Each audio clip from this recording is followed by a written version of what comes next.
Episode 8 was fire, yo. I loved episode 8. I enjoyed it so much.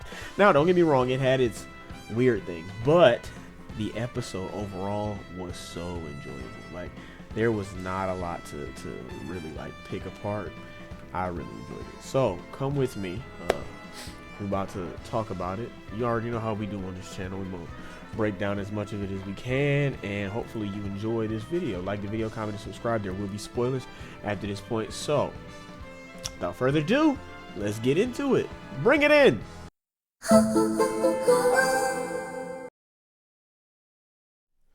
Alright, so y'all remember how I made mention of the fact that I missed Arnold being the weird Geass guy, right?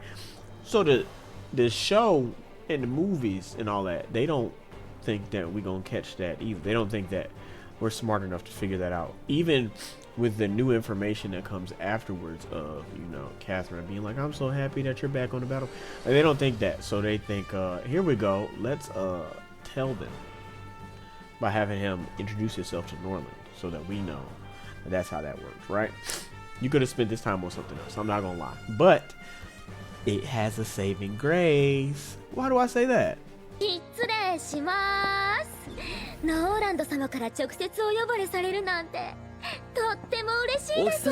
guys know.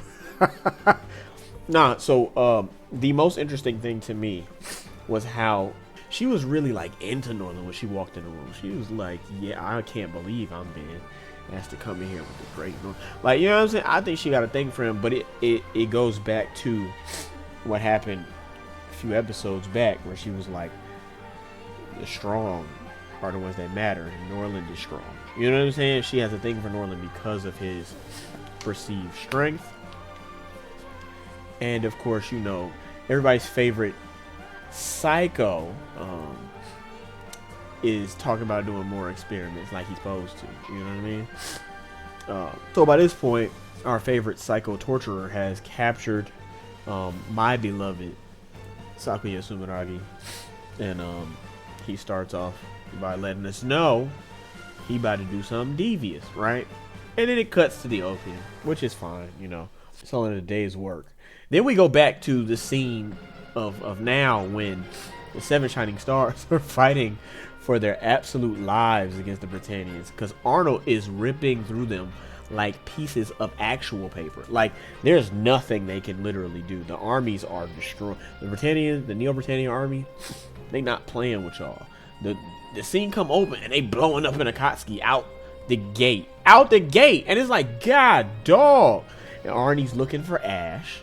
And Ash show up. They trying to contact Roze. We know where Roze is, but they don't. They have no clue. And Haruka is also tasked with fighting in this episode. Can you guess who she's fighting?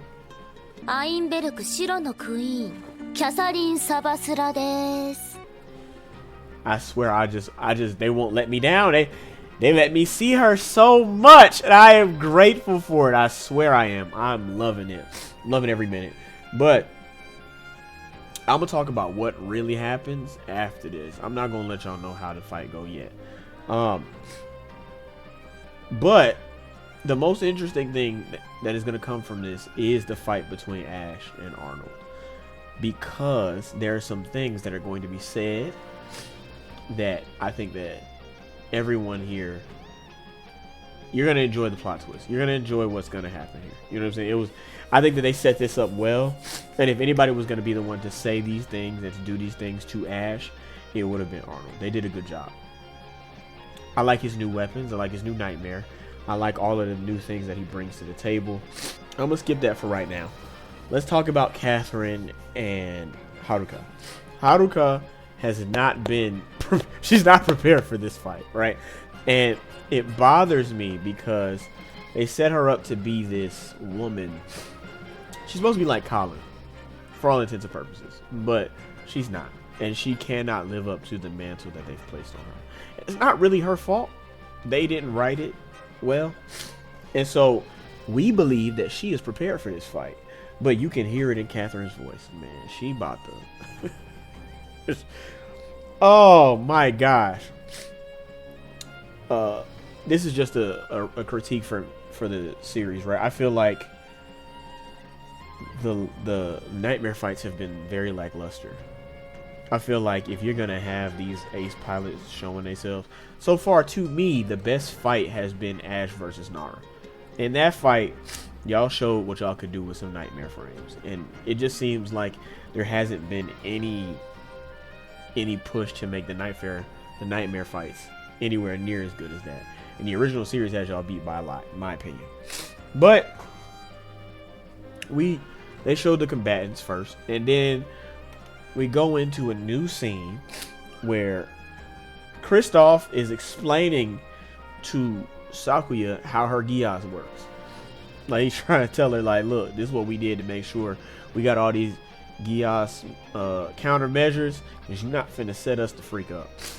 And he even goes as far as to explain to her that they can cancel her Geass. And what I like about this episode is he doesn't take credit for it. He kind of, ironically, he pays homage to the original series, understanding that I ain't get this information myself.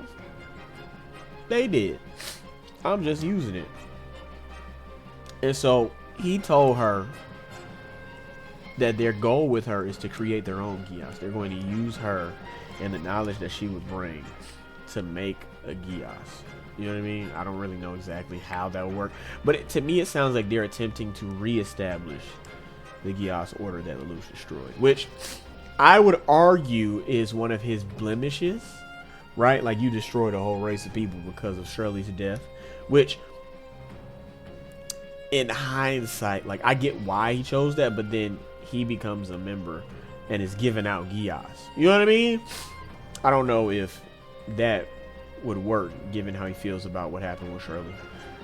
But I also think it's a little different because it's the movie universe and not the universe in the series. So do with that information or that tidbit what you will. But anyway, we get to see Kristoff flip out thinking about exactly how they're gonna do the research, and I think I enjoy watching him act like that. And then Norland pop up on the screen, and then Sakuya gets suddenly super serious, right? So then we cut back to the fight at hand. These guys are going at it, and it is amazing. I like the fight. Arnold shows off the new little specs. I kind of said some of this before, but Arnold showing off his new stuff because he can't help himself. And Haruka is getting outmaneuvered in every way by Catherine. She getting mad, but it's like Catherine's telling you exactly what Ash told you before. And so Kuroto is there, and he trying to call in, you know what I'm saying, the help for Haruka because she needs it dearly. And what I liked was that they allowed Haruka to still get a hit off. Like, she didn't just get mobbed, but she catches a little chest punch, and it was fire. But let's talk about how Arnold decided to tell Ash, "Hey man, you don't know about your fake brother?" You said, "Fake brother? What you mean?" And that you can start to see the little Geass lines on his eyes. It kind of like, you can see the programming beginning to be fought off in his mind, which I think was really fire. Then we get this weird scene where Norland is asking Sakuya, I'm sorry, if she can replicate Geass, like, can it be done? And she don't really answer him. Also, I just want to point out that everybody's going to talk about how she tied up and how it was unnecessary. And I'm going to say this right now. She looked good. I'm sorry. She looked good. That's all. You know what I'm saying? She looks fantastic, and I am happy with what they did. If I could do it over, I'd do it. But yeah. So he telling him your brother was killed by Norland, and Ash starts tripping out. He fails in a little nightmare fight, and Arnold pulls up the head of the nightmare, pulls him out of the cockpit, and releases him from the Geass that was placed on him. I think that was a good moment. I think that at first I didn't understand why he would want to do that, but the point is that Arnold is, for some reason, the most sadistic individual that this world has ever seen, next to, of course, his creator, Christoph. It's crazy. And so he's like, I want you to experience the pain from that again before you die. That's what I want, which is crazy. It doesn't work because the stormtroopers the stormtroopers come to save Ash. And the reason I'm calling them stormtroopers is because they see Arnold outside, and they shoot at Arnold, and they only hit the shoulders and the top part of the nightmare. They could have shot Arnold up, but they just missed. It was bad. But before that, there's a scene where Christoph brings in 3 people as subjects, and he orders Sakuya to put Geass on these people. Sakuya thinks that if she puts Geass on these people, that they will die. And so she opts to not put Geass on them in order to save their lives. She didn't know who she was dealing with. She had no clue, right? Christoph says, oh, okay, I see. So you're not going to do it. And they got these collars on, and the collars light up. They light up like red. And then these folks dead. He's like, oh, he's a sick man. That's a crazy guy. He's out of his mind. Then, of course, we go back to Catherine taunting Haruka. The episode is interesting. Like, I probably should have covered it in pieces like that, but I'm just gonna try to cover it in the order that the episode happened, right? Because I've already told y'all that Haruka got the punch off. She does this thing that I thought was fire. She drops the weapons, and her nightmare frame is just like all hands. And Haruka just is like, you know what? I'ma fight you. She don't win. She don't win. Then the reinforcements arrive, right? So all of the Japanese reinforcements, the refugees. I'm sorry, I'm not refugees. The revolutionaries. It's kind of I don't really know what they're called, but all the Japanese people that was helping them, and Damocles attack show up, and they kind of try their best to even the playing field. But if we being honest, it's to no avail. Their primary means of winning a battle is Ash and Roze, and Roze is preoccupied because Roze and Saki are tied up, and Ash is preoccupied because now I got to go figure out what's going on here, right? So Ash leaves the battle. He's fleeing the battle. Arnold tries to pursue him, but he can't. There's this weird scene where this guy sent out information, the weird looking guy, and he did that to lure the terrorists in, which is fine, but because he said he didn't want the Geass to get in the way of something, and then they show something behind him. I don't really know what it is, but Ash gets there. You know, he doing his swinging, but he's been thinking. He's having a tough time. I think he's had a tough couple of days. He just remembered that his brother got shish kebabbed by a madman in a mask like Shar Aznavour, and that the girl put the Geass on him, and has technically been pretending to be his brother. It's a tough day.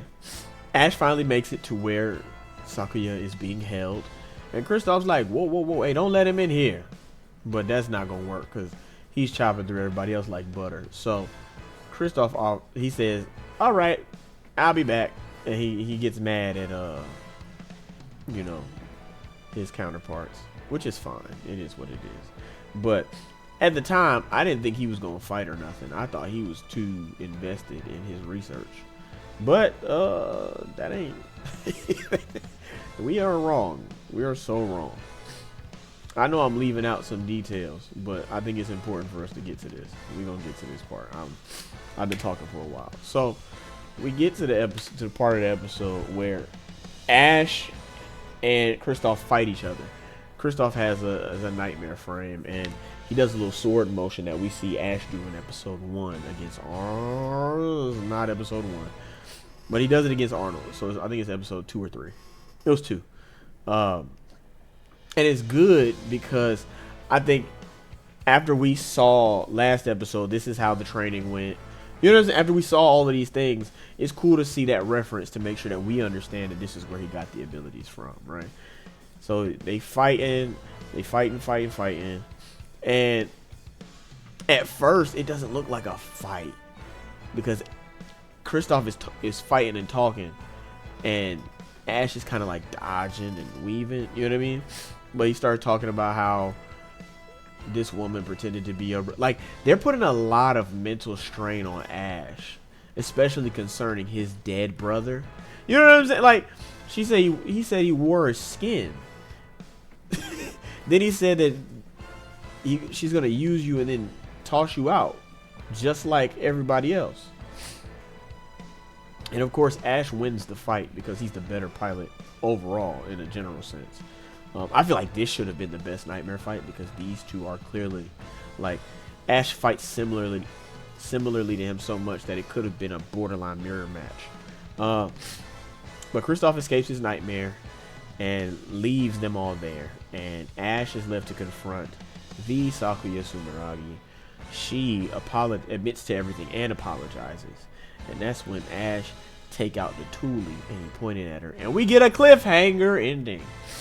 Okay, so this episode was action packed. I loved every minute of this.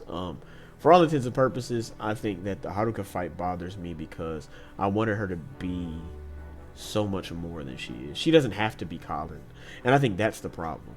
Like, they wanted her to be the carbon copy of Colin, the answer to no Colin in this series, but they didn't lay the groundwork for her. You could have allowed for about 5 episodes to set up just so that you could use her properly. You know what I mean? But you don't. Instead, you give her an unrewarded nightmare.